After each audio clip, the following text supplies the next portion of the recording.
It's 4:20. It's in the name of quality. Hi guys, we started today's show exactly at New York or East Coast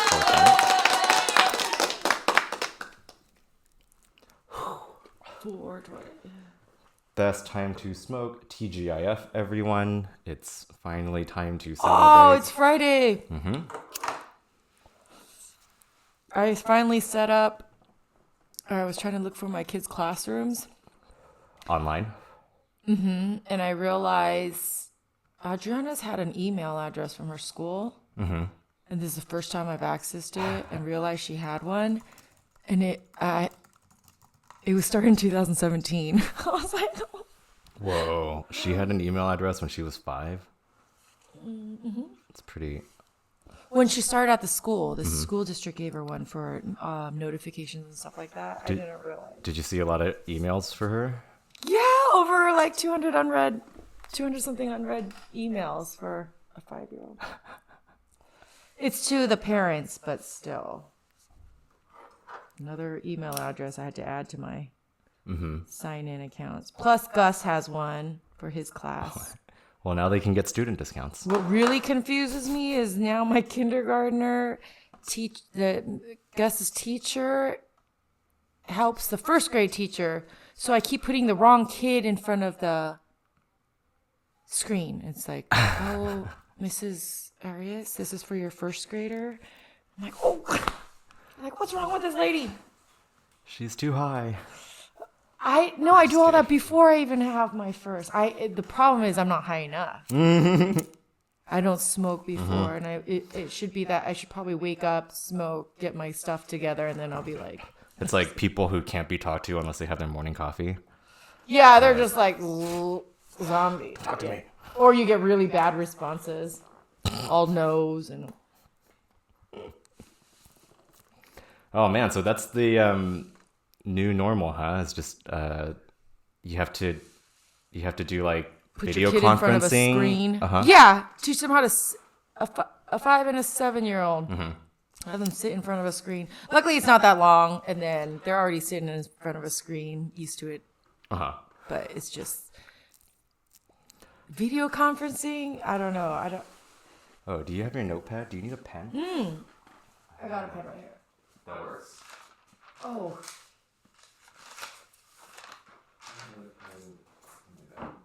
I thought the pen worked. That was here. Well, I took the left one. Oh, okay. I was like, is this not it? Oh, thanks. I can write in ashes. What's the matter? How many segments are we doing today? Just 3. Wait, Oh, 4? that's Wait, 3? Here, you can write on this because it's kind of. You can write on this piece of paper because it's kind of loud when you write. It's just because the table is hard. Yeah. Okay, let's talk about Trump wants to open up the borders. You want to see his plan? Yeah. All right. Trump open borders. Isn't it in like phases and stuff and whatnot? Yeah, and so it's a lot more detailed, and it seems pretty well organized. Dr. Fauci agrees, and so let's take a look. Based on the latest data, our team of experts now agrees that we can begin the next front in our war, which we're calling opening up America again. And that's what we're doing. We're opening up our country. And we have to do that. America wants to be open, and Americans want to be open. We don't want to build a wall. As I have said for some time now, a national shutdown is not a sustainable long-term solution. To preserve the health of our citizens, we must also preserve the health and functioning of our economy. Over the long haul, you can't do one without the other. Cannot be done. To keep vital supply chains running, these chains have to be taken care of so delicately. They're delicate. The balance is delicate. We want to deliver food and medical supply. We must have a working economy. and we want to get it back very, very quickly. And that's what's going to happen. I believe it will boom. A prolonged lockdown combined with a forced economic depression would inflict an immense and wide-ranging toll on public health. This includes a sharp rise in drug abuse, alcohol abuse, suicide, heart disease, and many other dimensions of physical and mental well-being. Moreover, many patients have put needed medical care on hold, creating entirely new hazards for public health. Our country has suffered. The world has suffered. 184 other countries have suffered. Therefore, my administration is issuing new federal guidelines that will allow governors to take a phased and deliberate approach to reopening their individual states. I've dealt with them now a long time, and we've had a great relationship. Democrat, Republican, the relationship has been good. This strategy is based on hard, verifiable data. So he's going to leave it up to the governors, but I think the federal government is going to outline the phases that the individual states can go into. And so the Dr. Burke goes into it in detail. Doctor who? This is a very important slide. It talks about the gatekeeping criteria to moving into phase one. It's very much related to what you just saw about influenza-like illness. And the United States has been tracking influenza-like illnesses through the Centers of Disease Control for years. Both the state and public health officials are used to watching this. County health officials are used to watching it. And frankly, every family around the United States knows how to access this on the CDC website in order to get up-to-date information to the communities. So phase one begins with all vulnerable individuals, including those with comorbidities, continuing to shelter in place, and ensuring that those that first go out into the public are not those that are most vulnerable to bad outcomes in this disease. And then ensuring that we continue to do 6 feet maximum physical distancing in public spaces, continuing to avoid large gatherings, and all non-essential travel. For the employers, next slide. Again, if a vulnerable population needs to return to work and cannot be teleworking, there should be special accommodations for all vulnerable populations, as well as options for teleworking. We believe every employee should encourage work return in phases from 20% or 25% to 40% to 50%. And again, minimize all non-essential travel. Phase one continued. Next slide. If the schools are already closed, they should remain closed. All visits to senior living facilities and hospitals should continue to be prohibited. Large venues, including sit-down dining, can only be operated under strict physical distancing protocols and maintaining those 6 feet. Gyms could open if they, again, could adhere to strict physical distancing, and elective surgeries can resume on an outpatient basis. Phase two. Next slide. Next slide. Again, you have to go through the criteria again of a continuation of another 14-day decline among those criteria that were in the gating. Again, we're asking for all vulnerable individuals shelter in place. We did not put a timeline on any of the phases. We want the governors, with the data that they have, community by community, to be setting up those timelines. Again, we're asking for the public to continue to maximize physical distance. However, we increased social settings to be able to now have 50 individuals, and non-essential travel can resume. Next slide. This is for the employers. We still would like to encourage telework, and the common areas should remain closed or be physically distanced. All non-essential travel for employees can resume. And then again, special accommodations for vulnerable. Next slide. This should be a relief to many of households that have small children. Schools, daycares, and camps can reopen in phase two. Yay. Visits to senior living facilities, however, should remain in hospitals prohibited. Large venues can operate, but solely under moderate physical distancing, and elective surgeries can resume on an outpatient and inpatient basis. Phase 3. And so phase 3, I won't go through in detail, is essentially returning to our new normal with all of what we talked about through all phases, continuing the good hygiene practices, continuing the respect for spaces between individuals, because we know that we still have an issue with asymptomatic spread. I do believe with this plan that we're both confronting the issue of finding symptomatic individuals through our networks with early alert, as well as those who come and present to different hospitals and emergency room with testing and contact tracing, but critically have put in place what we believe is a safety net through asymptomatic sentinel surveillance that is centered around our most vulnerable groups between nursing homes and our Native American people and indigenous populations, and our inner city groups that we know may be in multi-generational households and of unique risk. So I should have included this clip, but Mike Pence was on before Dr. Burke saying that states can implement the phases either by county or by the whole state. Mm-hmm. And so it's really dependent on, I guess, like densely populated areas, or how Dr. Burke said, Native American or indigenous inner city populations are just way more affected. And so there's no timeline on any of the phases, and so it seems like it's really up to the governors to assess the situation, as long as they meet the basic gatekeeping guidelines that the federal government is looking out for, or it has established. And so those are the federal government's recommendations, right? And so it seems like they're trying to get the economy back as much as it can be before a vaccine is developed and distributed. Well, because the vaccine's going to be kind of long, even if they did get them into phase 1 trials, phase 2, phase 3, even if we rush it through the system we have here for approval, it won't be until beginning of 2021. That's as fast as we can push something through our system to get a vaccine approved. But the fact that's already in clinical trial 1, that's the world needs it. It's a lot of pressure. And so they're going to expedite everything. But we didn't even think that. That doctor that really just headed that. What's her name? Man. Burks, that one?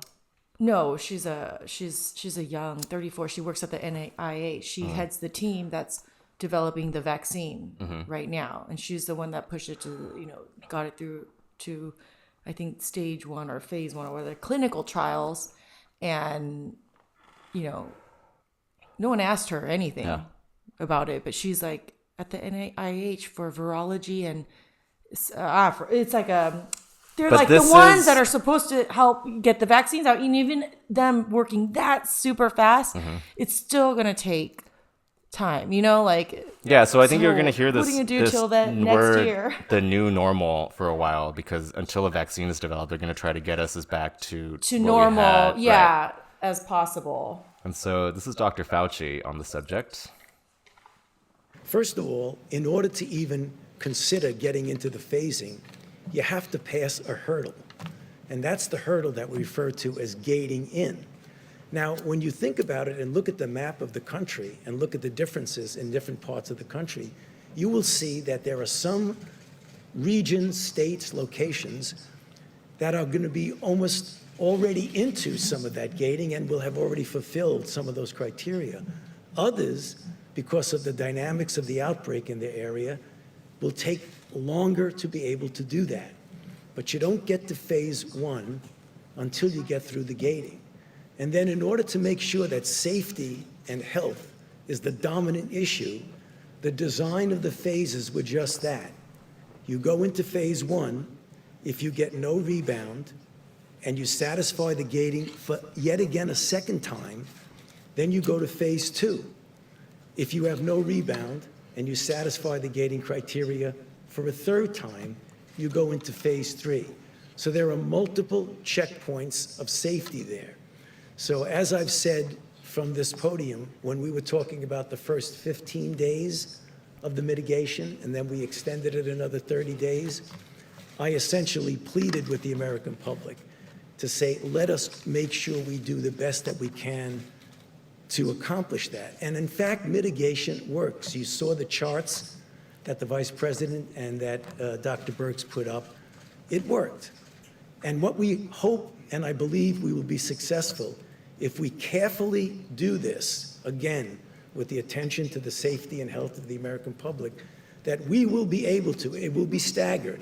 Not every state, not every region is going to do it at the same time. That's clearly obvious because of the varied dynamics of the outbreak.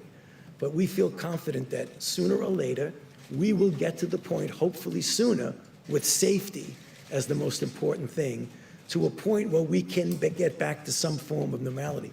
The one thing I liked about it that Dr. Birx said so well is that no matter what phase you're in, there are certain fundamental things that we've done that are not like it was in September and October. You want to call it the new normal, you can call it whatever you want. But even if you are in phase 1, 2, 3, it's not okay, game over. It's not. It's going to be a way that we protect ourselves because, as we know, and as I've said from this podium, it may very well be, as we go the cycle around, that there'll be this virus that wants to come back to us. I think we're going to be able to handle that. So I like Dr. Fauci because he's the most cautious, and he's pretty optimistic about the phases as long as everyone continues to follow the protocol to keep mitigation. Well, and to keep your eyes out. Like, we know Right. how it kind of reacts, and then what we should do to make sure. And he's also aware that a second wave is very possible, and he's optimistic that we can handle that as well, as long as we keep. And he says, you can call it the new normal or call it whatever, but as long as we keep doing these things, we'll be okay. We can lessen if there's any rebounds. The second wave, I think that's just gonna. I don't know. I guess if we don't just follow the world and what they're doing, if the world starts opening up, but we're really got our eyes open, it's like, whoa, wait, there's still, I know. I like wonder how how I guess long certain countries will be trepidatious banned. I don't know, because I wasn't paying attention when they closed the borders initially. Well, they closed them one Or by one. closing They closed to off people. to China, then they closed off to Europe, and then I think Homeland Security had to get Europe involved. is a lot of countries. No, well, I think they closed off from a section of Europe and then UK. So because I remember people were still coming in from I guess I think even people Hong can Kong. still travel. It's just much harder. And I think even people who were like maybe living or traveling abroad, they had to come back to the States. And I felt like the people Homeland got Security, the stuck- government had to get involved to get those people back home because they were having such a hard time getting to customs or. Yeah. So we have one more clip. Let's figure this. Let's watch this one, and then I'm traveling a lot. Yeah. So I assume that there's also a phase 4, which is after a vaccine is developed Right. and available to everybody. So a question on phase 3 being the new normal, are we during that phase going to be able to see things like packed arenas for sporting events, large crowds, concerts? The answer is, it is conceivable that we will be able to do that. I think there will always have to be attention to making sure that we don't do all that packing in together. I think we'll be able to have sports events in that phase where you actually have participants there. I'm not sure you're going to be able to do that uniformly and evenly temporally with everyone, but when people get to that phase, paying attention to the fact that if there is a rebound of any sort, that when you're in that phase, you can respond to that, or you put it back and go in the other way. So the flexibility is that there may be some setbacks. I mean, let's face it, this is uncharted water. There may be some setbacks that we may have to pull back a little and then go forward. But John, the direct answer to your question, I do see us getting more towards normal.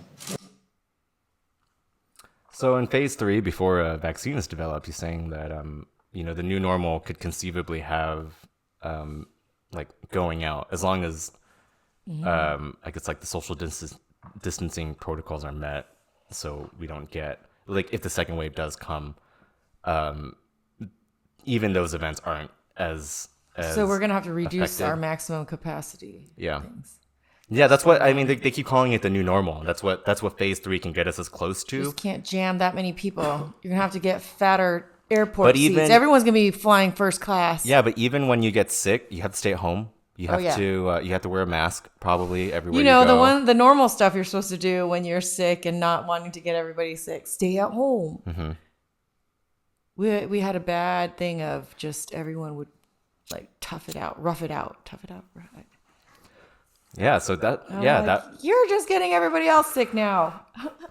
you can imagine yeah, I wonder how travel between states are going to be because if one state is Like those if, guys if don't you're cover on their the mouth with a. if you're on the cover their border elbows. of like a phase 1 and a phase 3 state and you want to go out, would you just keep going to the phase 3 state to I go don't know, to events? dude. You know how many people are going in and out of Mexico right now? Mhm. Oh, there's a lot. That's why I was like, wait, travel closed? No, I think that's just within the states. Or did Canadians stop allowing us to go up there? I know some people stopped U.S. people from coming in. And I was like, what? Oh, yeah, because they think we're being kind of reckless, maybe. And then what was it? Like people getting stuck because countries already put up quarantine measures? Like the minute Yeah. you come in, we're quarantining you, you know? Like Yeah, everyone has to go to 14-day quarantine when they travel now, back in. yeah. Even in but like some Australia. people were doing it before other countries, and so people who were trying to get to vacation was like, "Wait, what is this?" Oh, yeah. They were so shocked Uh-huh. to find that, and they're like, "What's going on?" And then that's how you found out from those travel people. It's like, "Oh my gosh, don't go out!" Or Yeah, they're lucky it's not a real quarantine, which is 40 days. I'm telling you, 14 it days is reminds me. I didn't know if it was real when we got a call back. Like Americans get out of Cuba. It was like in 2004. I was like, what? We're Is gonna this bomb it. seriously? Yeah, and I'm like, Time to can they bomb do that? Cuba. Just like call their citizens back and be like, we're not responsible for your death if you're out there. Wait a minute. Uh-huh. Isn't that what happened in Benghazi?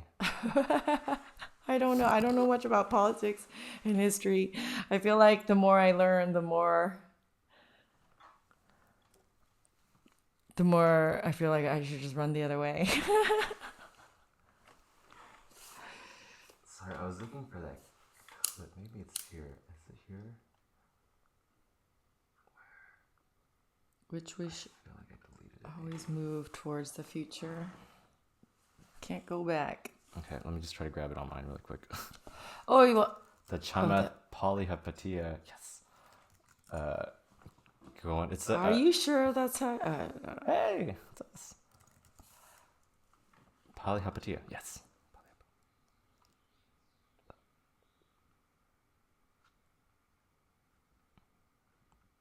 Actually, forget it. We can just go through the clip. Well, now that we're talking about it,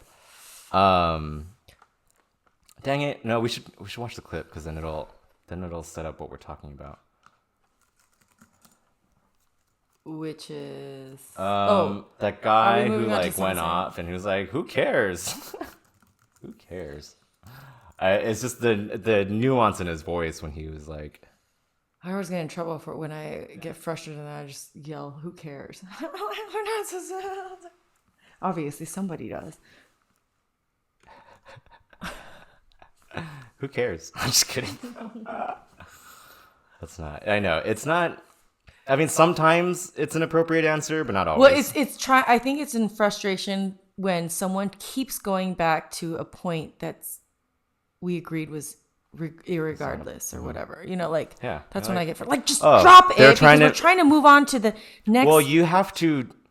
You also have to build the context of why no one cares. What I think Chama Palapatia does very starting to- well. oh, okay. In Why this it's- in this conversation, we'll watch the clip right now because I just got it. why it's whatever he's talking about is irrelevant.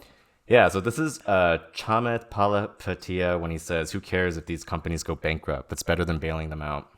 I know, but that whole "who cares" makes it. That's what the ruffled feathers always. I know, but he actually defends his position very well, and so let's watch the clip. And I think we all agree with you that more money for Main Street is needed. Maybe not in. Main Street, by the way, is regular Wait. people. Wall Street is like the investors, and Main Street is just regular people. So when Yeah, he I talks was about like, money for okay, Main okay, Street, yeah. that's like stimulus package, that's small business, paycheck protection, That's everyone else who doesn't. There's actual make, terms. Yeah, that's so called they know Main there's a Street. big That's Main Street and Wall between- Street. Oh, That's what he my means God. by Okay. Main Street. Okay, let's keep going.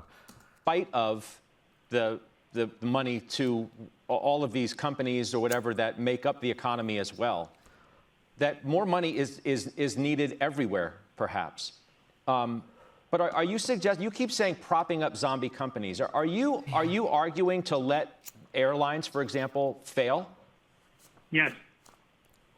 Why? I mean, how does that make sense in the broader scheme of the economy? Because it's not, because when you look at what it means, this is why I'm saying, like, this is a lie that's been purported by Wall Street. When a company fails, it does not fire their employees. It goes through a packaged bankruptcy, right? If anything, what happens is the people who have the pensions inside those companies, the employees of these companies, end up owning more of the company. The people that get wiped out are the speculators that own the unsecured tranches of debt or the folks that own the equity. And by the way, those are the rules of the game. That's right, because these are the people that purport to be the most sophisticated investors in the world. They deserve to get wiped out. But the employees don't get wiped out. The pensions don't typically get wiped out. Why does anybody? Airplanes I don't understand. magically Why does disappear. anybody deserve, using your word, to get wiped out from a crisis created like this? How does anybody point is the deserve to get employees wiped don't. out? Well, but just be clear, like, who are we talking about? We're talking about a hedge fund that serves a bunch of billionaire family offices? Who cares? Let them get wiped out. Who cares? They don't get to summer in the Hamptons? Who cares?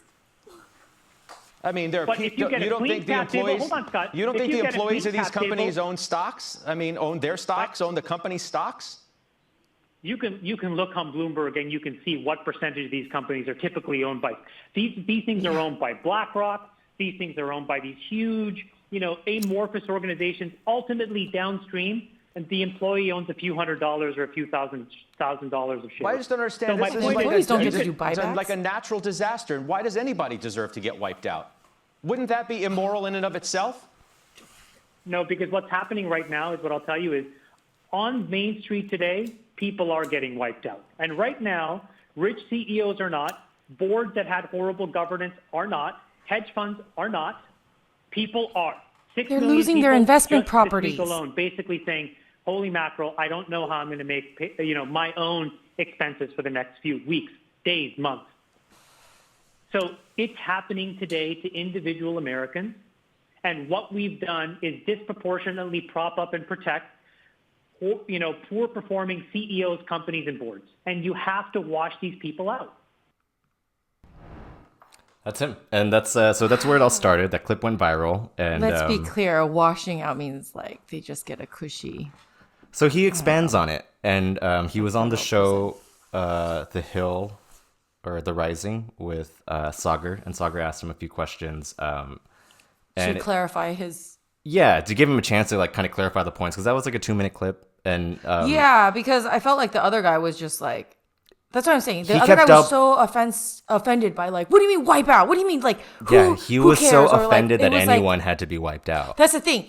They're using a play on like you lack empathy. When it's Right, like, wait, right. what? Where's the compassion? Who? Yeah, it's like, But- where's your compassion when a natural disaster? I'm like, Yeah, why does anyone deserve to be wiped out? yeah, it's like whoa. When you have to say that their money must be spent or taken or like restructured, then yeah, like look at it like with better eyes than Well, and like you can't argue with Palihapitiya on economics because he's wildly successful in investing. Like he's a billionaire, and like he knows what he's talking about. He knows how these Oh things yeah, work. he's successful with his money. No, Like, but he knows how- also he knows how the things work, and he can communicate it very quickly and succinctly to these pundits who are like, "Why do these people deserve to be wiped out?" And he's like, "This is why."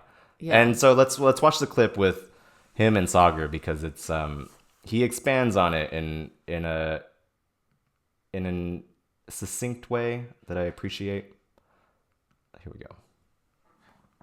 What is it about the airline industry in particular that you're looking at there that you were talking about in terms of bankruptcy and how workers can come out of that actually okay, and that much of this bailout, so much of the money is going to possibly the kind of the worst within our financial system. What is it about that structure that speaks to a broader thing in our economy?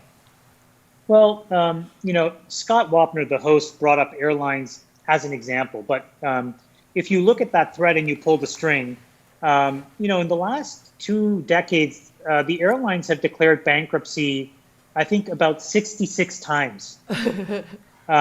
So, a couple times a year, 3 times a year. And they still exist and they're still around. I need to make an airline. At the same time, what you have is that most of the free cash flow dollars that they generated, so the things that you and I would call our savings, the things that we should be putting into our individual bank accounts for a rainy day, they didn't. And they essentially distributed that back to the board, the CEOs, and the hedge funds that were the largest proponents of that activity. And so they're in many ways a great example of not being prepared for exogenous shocks, yet being disproportionately rewarded. The reality is that when many of these airlines have gone through bankruptcy, all the jobs are largely preserved. Delta is a really interesting example. The last time they went and filed for bankruptcy, I think it was in 2012 or 13, they lost 157 jobs out of 55,000. They now employ 90,000 people. So bankruptcies are actually a structured way for companies to be able to reasonably discharge debt. Now, that disproportionately affects sophisticated investors, but it doesn't necessarily, and usually doesn't, disproportionately affect employees or pensions. And so, my whole idea is you have to let capitalism, and this is where progressives and capitalists can agree, you have to let capitalism do its job in moments like this, because the amount of money that we're printing into the system is so unbelievable. So just to give you an example, we have now printed more than $12 trillion into the economy. Just to give you a sense of what that means that we could have given every single person in the United States their entire 2019 wages and paid off everybody's student debt and still had $5 trillion for companies. Can you imagine? The numbers don't lie. We all use the same kind of numbers. We made 12. The U.S. government made $12 trillion in 4 weeks, and they just and most of it was just bailout money for airlines who didn't need it because they declared bankruptcy apparently 66 times in what did you say 2 to 3 decades? Yeah. Anyways, with $12 trillion, you could have given everyone their 2019 salary and forgiven student loan and still had $5 trillion left for helping the economy in this for small businesses and bailouts. But we chose to, create pay repo Congress loans to go back and do their job. Get them some PPE. Anyway, so my conclusion from that was basically bankruptcies are better for employees because it's a sophisticated way for a company to discharge debt. Mm-hmm. Bailouts are better for investors because they get their investment back first. And then they choose to restructure the company, which typically leads to like firings. So there's another clip where he expands on that too. So let's watch that really quick. No, I just think that I think a lot of people believe that capitalism is best when it's left to run as a meritocracy. Otherwise, you only have 2 paths. When capitalism veers off the tracks, it becomes crony capitalism or it becomes a kleptocracy or both. And I don't think we want that in America. And so for capitalism to do its job in a moment like this, you have to allow a more compassionate view of all of the people that are really being affected. And the employee-centric view would be one that says, let folks who understand the balance sheets of these businesses step in, save them, restructure them, and allow them to be better positioned in the future with better guardrails on things like CEO comp or things like buybacks. But if you allow the Fed, specifically in this case, to obfuscate how poorly run these businesses are, then they are going to fail, but just at a later point in time. And the damage will be that much more severe because the amount of capital that they've consumed between now and then is just going to grow. Mm-hmm. And I think that's the train wreck that I think that we can avoid as a society in the United States. And along with that, there should be an acknowledgement of the obvious, which is that the United States since World War II has been a consumer-led economy, meaning every individual US taxpayer and citizen has been the one that's driven this country to the forefront of all countries.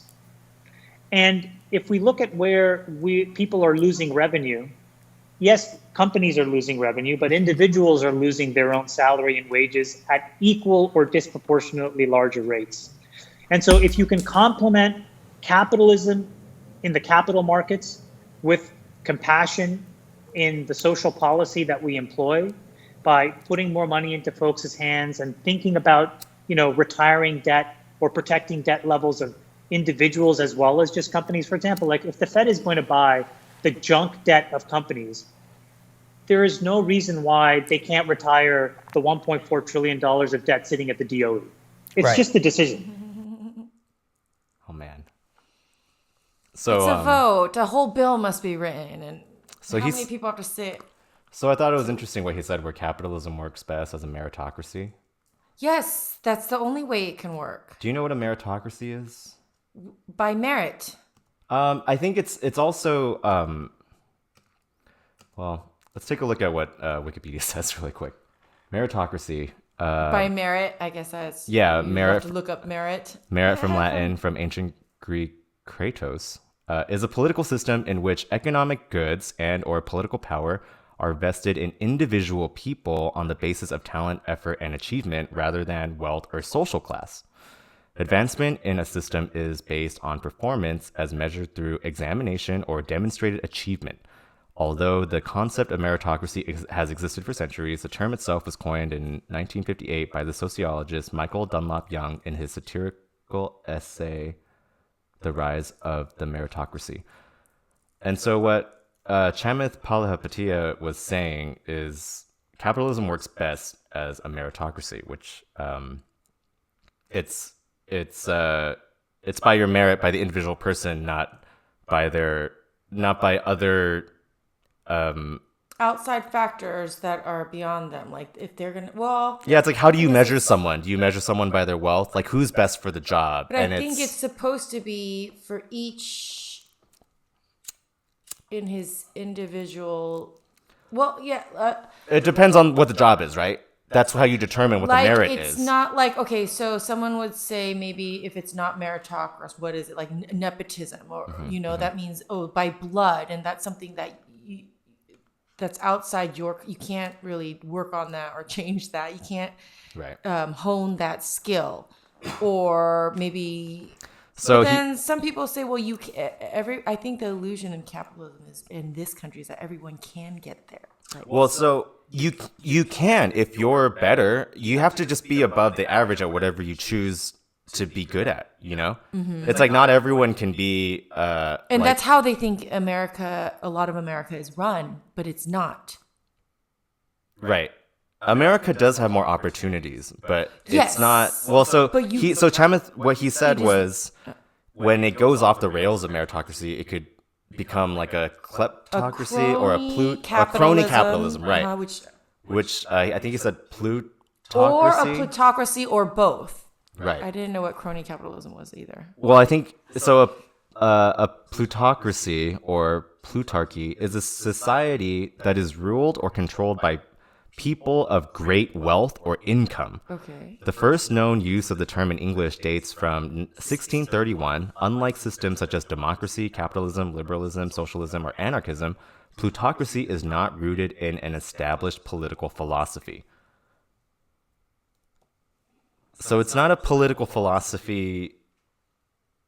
It's more like a result of just, I guess, really rich people being able to control the society. It's yeah, which is hard to define who it is, because all the people are agreeing to that value for that to work. Mm-hmm. Which is kind of weird to me in my head. I'm not sure what I'm Maybe this is why I don't read things like this. Well, 'Cause, if one like sentence could if- make me so confused. if a society only values money, then isn't the person with the most money like the most powerful? But if you can make the most money, if everyone has the opportunity to do that, then isn't that meritocracy? Yeah. Meritocratic? I don't know how to say those things. But I mean,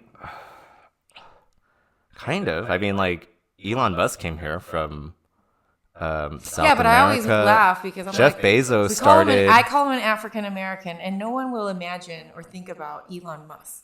He's like a tall white dude who has Yeah, like a sexy he's an immigrant. accent, who, very highly educated. He sounds okay. Sure. Oh, so come look on! At, look You at other. think like an Asian dude look at with other a people. funny accent coming in would be taken Look at seriously? Jeff on Bezos. There's a lot of people like Mark Zuckerberg. There's a lot of people that Asian just people started. always have to try to. The only ones that are taken seriously usually have to have a very good American accent. I'm just saying people have opportunity here. Not a Yes, lot of I'm people not have saying had we to don't start. Have opportunity. But Yeah, and it doesn't matter if you're an immigrant. It's just you have to. So you do believe our capitalism is meritocracy? Yeah, the way because he we're says always we looking are. for the most talented people. That's Yes. how we stay ahead in innovation. I think that I think that American dream is what has kept us ahead and innovative, even though other countries might outnumber us or pace us in other ways because of those opportunities and the attraction that those opportunities, bring. But do you know how many things he did that were so I'm just speaking in general. Like, yeah, okay. He's saying our that- capitalism already kind of works as a meritocracy in terms of the opportunity that it provides everyone who's here. Yes. We have all But of these examples He's saying that we're possibly moving towards a plutocracy. I think the upper echelons of like wealth management and finance like control a lot already. Yeah. And he's saying like look at our politics. right, and the bailout packages that we form. Well, yeah, exactly. That's all intertwined with politics. Mm-hmm. It's like, look at the whole thing that happened with Bitcoin and in New York. And it's like that whole circle and fiasco of who made the rules and then who went out and made a business to help people figure out those rules that he wrote. I'm like, wait, isn't that? I know. So we need a separation of like capitalism and state. The people who do the legislate. That's what I told people. I'm like, you take the church out, and what takes its place? Right. Yeah. It's like that story Capital. that Jesus said Money. about like you took out you took out the big demon, and then you swept the house clean, and then you left it open, and now you got 7 in there. That's what it reminds me of. Mm-hmm. Now you got a big cluster mess that you got to clean up, which I think we can. I think we got enough people who are smart and innovative. Well, he's saying we could have cleaned it up with the 12 trillion that we just printed that's what I'm saying. in 4 weeks. There is an ability for us to make that change. And we The just fact choose not that to. we won't makes me say Yeah. we're not We're a in that plutocracy. anymore. Yeah, we're already. No, so That's I'm what saying, I'm saying. The more I learn it's about like- this, the more I'm like, run the other way. We're going. we're like half and half, right? There's still meritocratic, like there's still things that are merit based in America, and that's what makes it great, and that's why people still move here. Yeah, like But it's our like- Olympians. There are things you just And cannot change, and it's like that's like the momentum of tech capital people. in the United States and other places that have like because money like plutocratic. what is the biggest problem for the workers? They don't have enough money. Yeah, and So they don't money have. speaks. Everyone's no, like- but they don't have enough leverage to gain wages. That's the issue. Wages haven't increased for so long. We're still a tipping nation. Like they're trying to pass UBI as another excuse not to I raise know, wages. but it's like we're trying to be really squeaky with a kazoo while they've got like bullhorns. Because they own all the media. We need those. What are those things those soccer people use? It's like been made Oh. illegal, but it's like a kazoo, but it's really long. Vuvuzela? Yeah. Zuzuvela? I Vuvuzela? don't know, something like that. I don't watch soccer. But Yeah, they don't have them at soccer games such an anymore. American, and Cubans aren't big soccer people either. They're like baseball. No, folks. I try to collect a soccer jersey from every country I visited because I assume soccer's in every country. I don't and think they even have a team. I'm just kidding. I don't know. They like baseball. Yeah, I couldn't find a single Cuban soccer jersey. It was I was like, whoa, they're like American. Well, Call her they, football. I don't see any kind of jerseys and stuff. I mean, there are things you don't There's see basketball and baseball jerseys in the United States. I see a lot in of those. Cuba. Oh no, in Cuba, no, I didn't see a Oh, lot I of. was like, I have never seen a jersey on sale in Cuba. I've never seen a McDonald's or a Starbucks there. I've never seen a. No, I know. That's what I'm saying. I looked. I couldn't find it either. You could have asked me. I'm like, I don't think so. Maybe they get them imported. Mm-hmm. So I would say go to Florida. Mm-hmm. They probably make them and sell them. All right. Well, let's go over this I don't know. story really quick before we get to the next 420. Oops, did I light the... No, it's fine. We're not even there yet. So I saw this clip. I saw this clip today on C-SPAN, and I thought it was interesting because it kind of shows. Because now that it seems like it's gonna be Trump and Biden, right? Now that Bernie and Barack endorsed Joe Biden, it's gonna be those two guys, and I feel like nothing else can happen unless the DNC chooses to nominate a different candidate. Which at this point, why? How? Once they choose to replace Biden at the convention, it's gonna be Trump and Biden. Unless like. I don't know. Yeah. So unless something really dramatic happens, it's going to be Trump and Biden. And I saw this clip about Trump talking about small business. Let's take a look at the clip first.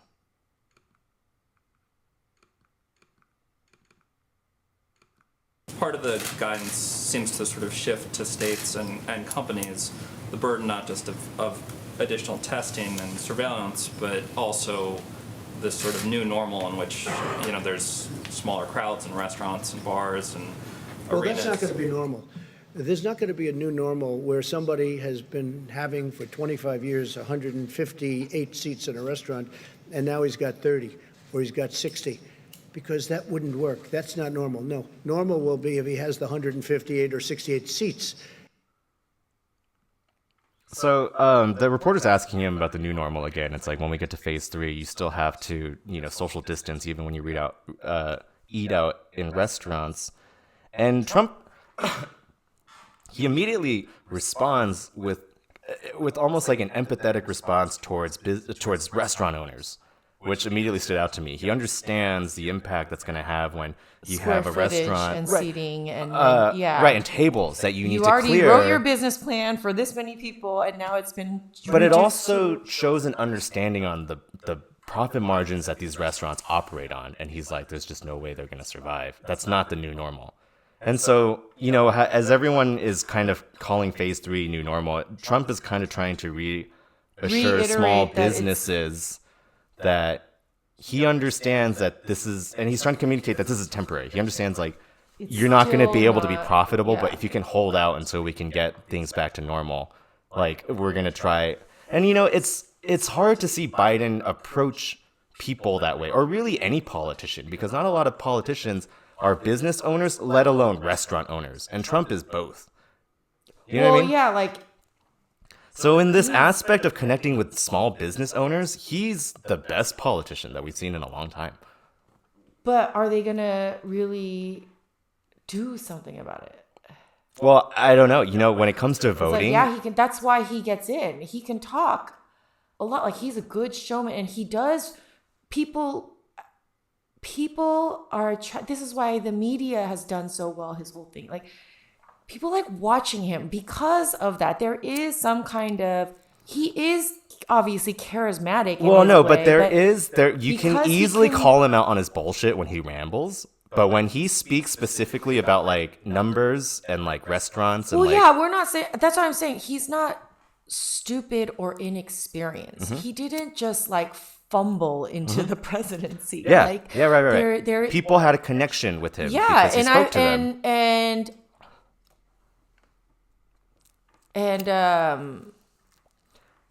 But I think that's his key to winning over Biden. He has always been, that's why I've always said if Biden wins, if Biden gets a nomination from the Democratic Party, then it's going to be Trump. Yeah, then we get that. How? Mm-hmm. Come on. You It's think all of a hard. sudden Trump's going to change his tactic? He's never. He's It's- always. It's really hard to imagine a Biden more engaging than Trump when it comes to issues like business, especially issues like business. So This is why, like, and people would rather maybe listen to those things and be like, hey, he knows what he's talking about and I can understand him. I think that's true. So here's the clip that we just watched reminded me of another clip. When they first started the Paycheck Protection Program, there were a couple small businesses that were left out, and this reporter's asking him about it. And so let's take a look at that. The Nevada delegation is unhappy because smaller casinos and businesses that make profit from gaming in Nevada found out they're not eligible for the CARES Act PPP money. Is this, and I talked to one member who said You gaming. mean because of the number of employees? Because of the number of employees. And yet they're small businesses. And they thought gaming would not be treated any differently than any other business with this. Was this Well, an I can look at oversight? that. I could look. It's a great state, and I will take a look at that strongly. Are you talking only the smaller casinos? Yeah, I'll take a look at that. Fine. I don't mind that. Please. Yeah, we'll take a look. Yeah, we haven't heard. Nobody's told me about it, but I'll look at it. It's a great state. They do a great job, so I'm going to look at it very strongly. I understand what they mean. So yeah, arguably one state, one industry, but the fact that the reporter was asking him about it and he was able to iterate and kind of ask her question for her when he was like, "Are you talking about the employees?" Like he knows exactly what issue that small business is facing.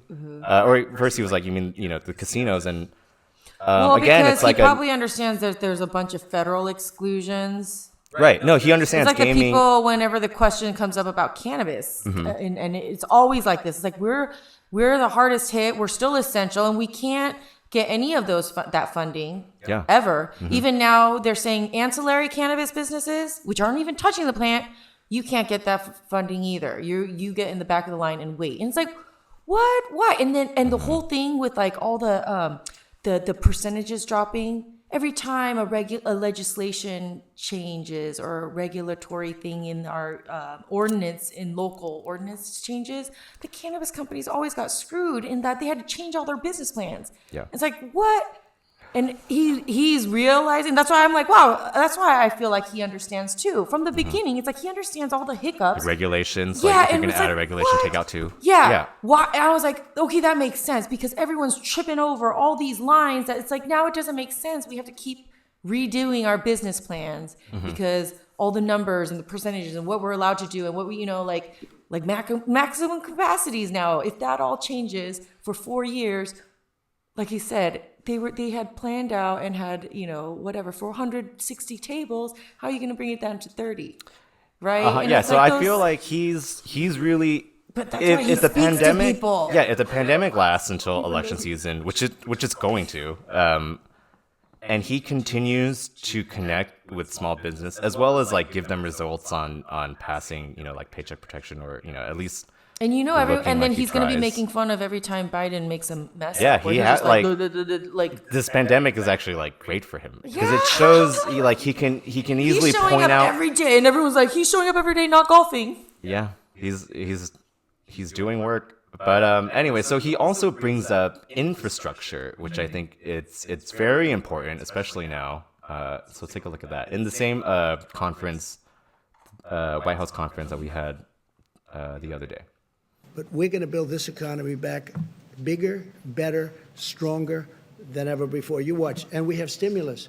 And we're going to do things, whether it's infrastructure, which we would like to be able to do, our roads, our tunnels, our highways, our bridges. Our bridges need help. A lot of you have reported on our bridges. A lot of bridges are in bad shape. They should have been fixed 25 years ago, and they're still standing. They have to be fixed. So hopefully we'll get an infrastructure bill. The good news is the interest rate is close to zero. Fix the 5. And zero interest is a good thing when it comes to rebuilding your infrastructure and your country back. Yeah, if he could Wait, seriously which get one? infrastructure projects going, Yeah. that would actually improve the While economy. there's no traffic, just do it now. Like all those roads in LA, all those intersections. It would provide jobs, construction jobs during a time of during the phases when we can't get everything back to normal. He can he can be productive. They can be in a different phase, but Man, there's so many hurdles. So let's contrast this to how Biden speaks about small business. And this was during 2011 when they were coming out of their Did Biden financial ever crisis. run a business? Not that I'm aware of. Oh, okay. So he was. Let's take a look. Middle class is the single most defining feature of the United States of America. It's the most fundamental difference we have in terms of the backbone and strength of our economy, and it has been for a long, long time. But it's in a distressed condition now. Talk about the And middle it's class. in the interest of the very wealthy and the very poor that the middle class does very well, because it is the engine. Today, the engine has to be lubricated, and that's small business. It's an engine.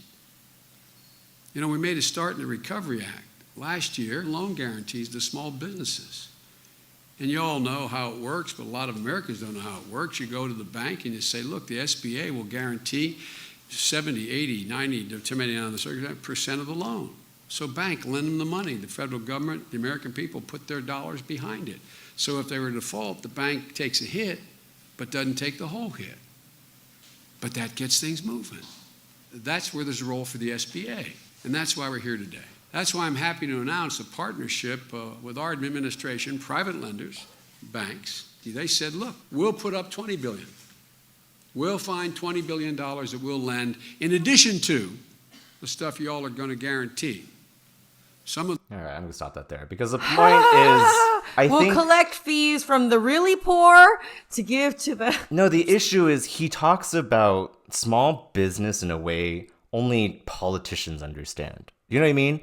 For small business... I'm like, I don't even know what he's talking about. But... For small business owners, the way Trump talks to and like gives examples about restaurants and about casinos and, you know, probably other businesses that he's able to talk about because he's had a more direct contact with, like, that's the connection that's going to win him the election. Is like he's actually able to connect with people who are working.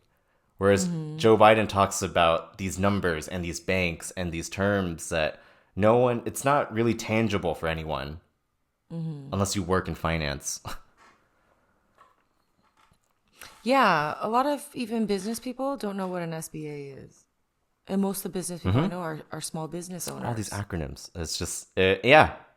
And it's like, who are you helping? You can get contract money, you can get grants and stuff. And it's like, but then, yeah, it is a lot of files and forms that a lot of small business owners are not like wealthy or educated usually in the U.S. At least where we're at in Southern Cal. Do you think they're small business owners? It depends on the business. I guess, but yeah, I don't know that they would. Yeah, they would listen to him. They're really only serving, or at least Joe Biden, I feel like, is serving a really sophisticated type of business person. Whereas the like majority, a tech business person, right, or finance, or and it's like the majority of like Americans, a service business. The majority of the Americans they operate like their businesses are just like one person. It's themselves. And I think what he thinks is the low class is actually the majority class. Oh my gosh, are we getting to our Yeah, next? he's so out of touch. That's the issue. He's out of touch. That's the issue with a lot of politicians. Yeah. I've only paid attention to politics now. Well, not only because business, but... Because we watch a lot of C-SPAN.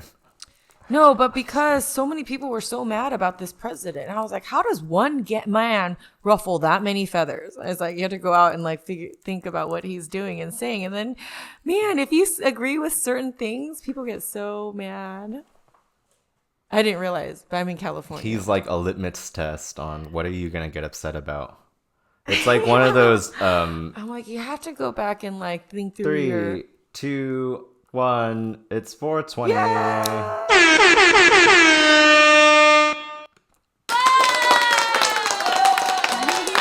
He's like one of those allergy tests where you punch a bunch of different things on a person and then whatever you react to, that's what you're allergic to. He just says a bunch of offensive things and whatever you're offended by, that's what you're offended by. That's what you're... Whatever you react to, that's what you're offended by. I only get offended by people who I guess I get offended by people who are so extremely offended by him, which I don't know why. It's so weird. He's like the funniest president we've ever had. The most entertaining, that's for sure. That's yeah. I'm like, he brings to light a lot of issues that I'm like, see, told you that wasn't dead. I really wonder, like, how, like, maybe in like 20 years, how history is gonna write about this time. It just seems like all up in the air.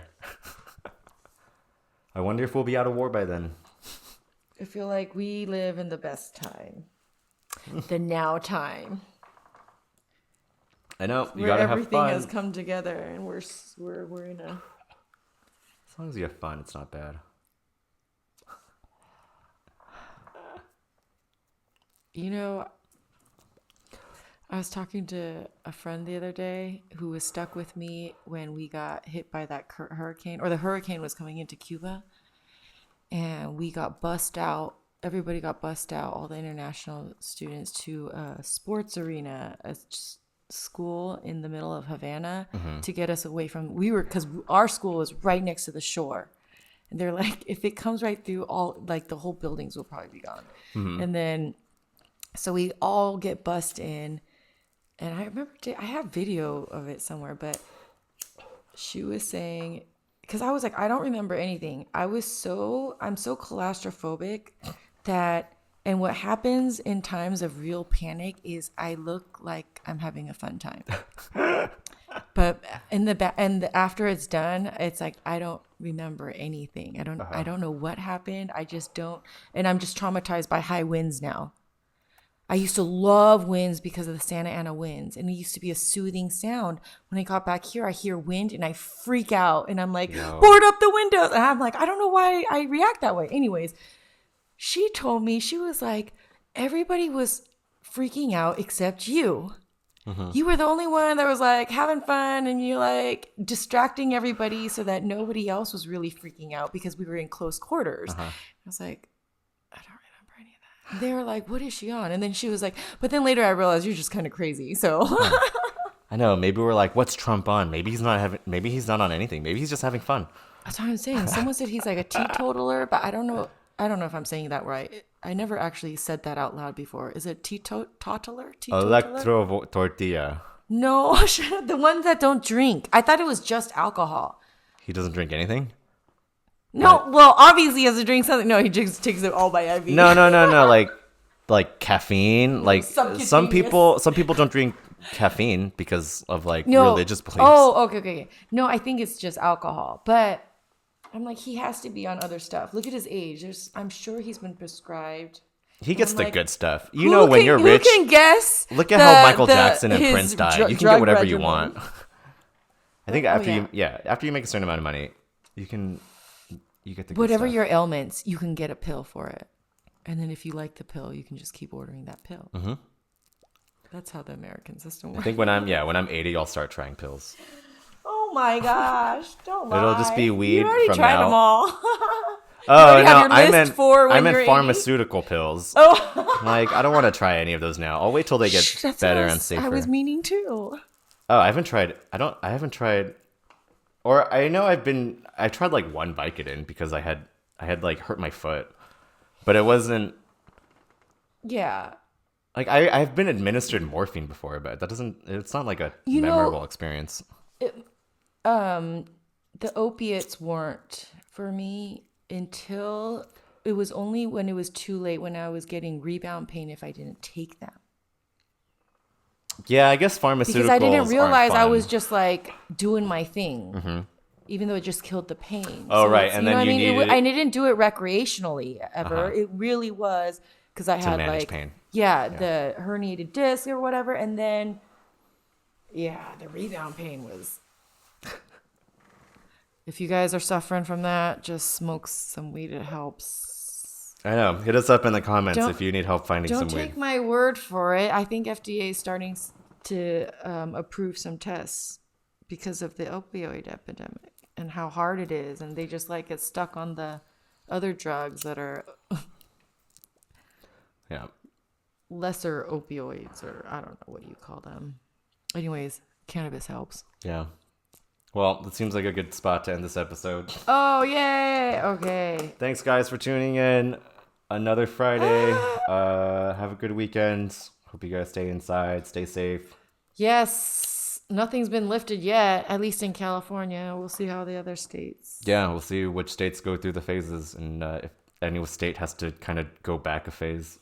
I know. My kids haven't gone out for a month, so I'm pretty sure they don't have it. But I don't want them to start if other people already are touching everything. Mm-hmm. All right, guys. Have a good one. If you don't have buds, we're your buds. We're your buddies. See ya.